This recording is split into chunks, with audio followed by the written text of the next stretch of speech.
इतनी क्लियर परिभाषा लिखने के बाद और बाकी नियम कि विद्या का विकास और अविद्या का नाश होना चाहिए, बहुत सी बातें 10 नियमों में बहुत ही सुपर टाइप की स्वामी दयानंद ने लिखी। इस सब की इंस्पिरेशन उनको कहां से मिली? जब वो खुद एक विद्यार्थी के रूप में अपने घर में अपने बाप से जब शिक्षा ले रहे थे या अपने परिवार के अंदर ले रहे थे, वेदों को पढ़ा था उन्होंने और काफी कुछ एक प्रोडिजियस चाइल्ड जैसे होता है, बहुत उनके साथ अच्छी मेमोरी थी।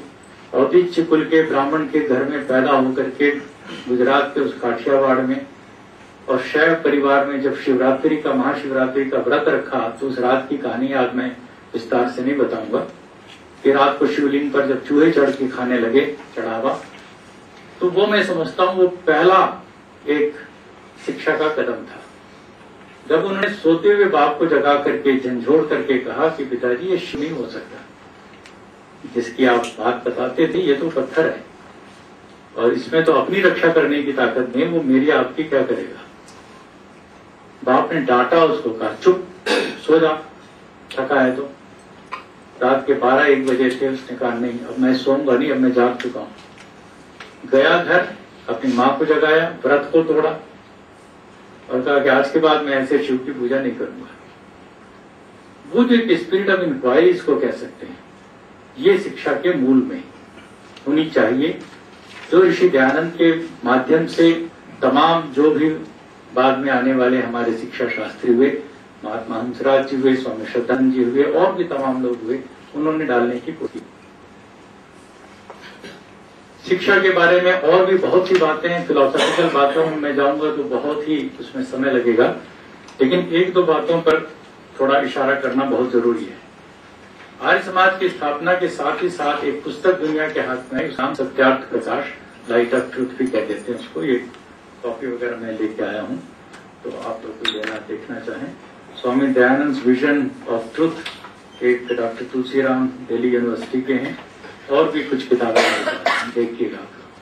मैंने अपनी एक जो यात्रा शुरू की तो महर्षि दयानंद के वैदिक समाजवाद के विचारधारा से की, जिसको मैं वैदिक सोशलिज्म कहता था। 1968 में कलकत्ता यूनिवर्सिटी छोड़ करके मैं जहाँ मैनेजमेंट और लॉ पढ़ाता था, प्रैक्टिस करता था हाई कोर्ट कलकत्ता में, सब छोड़ के 1968 में, और आने का मेरा मकसद ये था कि उसी समय नक्सलवाद मूवमेंट पूरे मतलब शुरुआत में जोरों पर था। Scottish church college, presidency college और माओ की लाल किताब अपने हाथ में लेकर के वो लोग क्रांति ला रहे थे बैरल गन से।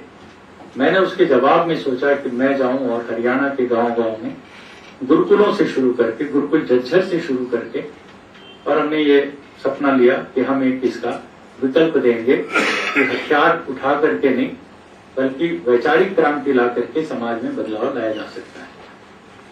फिर उस समय जो पुस्तक लिखी छोटी सी वैदिक समाजवाद, उसकी शुरुआत मैंने महर्षि दयानंद के उस वाक्य से की जो सत्यार्थ प्रकाश में उन्होंने शिक्षा के बारे में लिखा।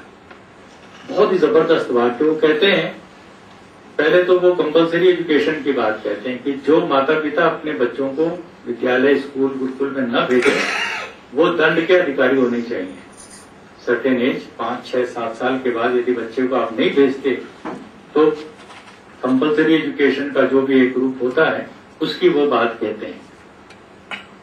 उसके बाद वो कहते हैं कि विद्यालय में पढ़ने वाले बच्चे का पता नहीं लगना चाहिए कि गरीब घर का है, अमीर घर का है।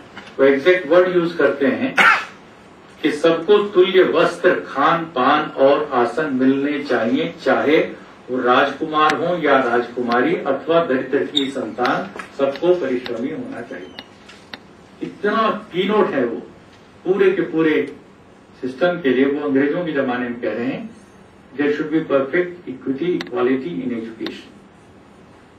इस एक वाक्य को यदि हम पूरी ताकत से लगाते और खास करके आजादी के बाद, तो आज हमारे देश में बहुत बड़ी एक क्रांतिकारी एक समाज की स्थापना हो सकती थी। लेकिन हम चूक गए हैं, अभी भी तैयारी करनी चाहिए। मैं समझता हूं कि शिक्षा के मूल उद्देश्य के बीच में ये होना चाहिए लेवलिंग का, समतामूलक समाज बनाने का जो सपना होता है। हरेक कोई भी ऋषि महर्षि युग पुरुष आते हैं तो उनका मूल उद्देश्य होता है कि जो विषमताएं हैं समाज की, जो जन्म की वजह से पहले से मौजूद होती हैं, सामाजिक व्यवस्था, आर्थिक व्यवस्था, राजनीतिक व्यवस्था कभी भी ऐसी आदर्श मूलक नहीं होगी जो मिलेगी किसी भी बच्चे को, उसमें जरूर कुछ न कुछ विसंगतियां होंगी ही होंगी।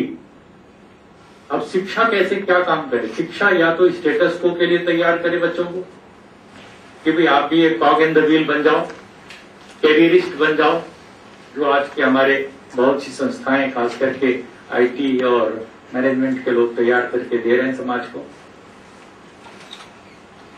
या थोड़ा सबवर्सिव कैरेक्टर हो, थोड़ा, पूरा सबवर्सिव तो एफोर्ड नहीं कर सकता, लेकिन आगे निकले तो उसकी अपनी इंडिविजुअल पहचान है, लेकिन थोड़ा सबवर्सिव होना शिक्षण संस्थाओं का अपना एक चरित्र होना चाहिए। और सबवर्सिव इस अर्थ में कि परमात्मा जब हमें पैदा करता है तो वो किसी धर्म से जोड़ के में, मजहब से, संप्रदाय से जोड़ के नहीं करता।